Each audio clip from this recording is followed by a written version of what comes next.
กวนพี่กันดาพูดอะไรนิดนึงครับ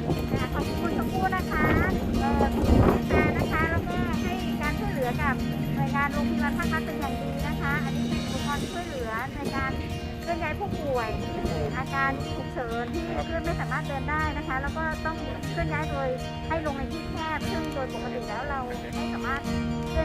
นย้ายโดยที่ใช้รถเดินเข้าไปได้ต้องเป็นแบบนี้นะคะ ครับ ค่ะ ขอบคุณมากเลยครับผมขอบคุณครับขอบคุณครับขอบคุณบุคลากรคุณหมอทุกคนด้วยนะครับผม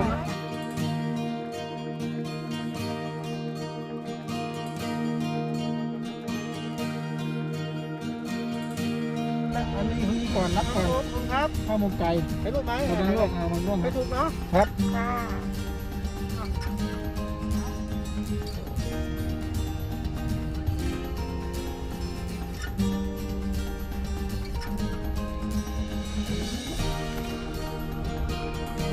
ข้าวหมกไก่ครับผมครับผม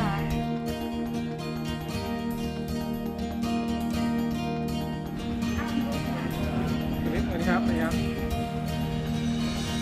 โอเคครับผม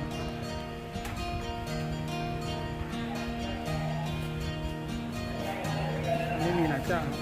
ป้องกันพอดีมาจากที่นี่ก็มาจากเหมือนกันครับ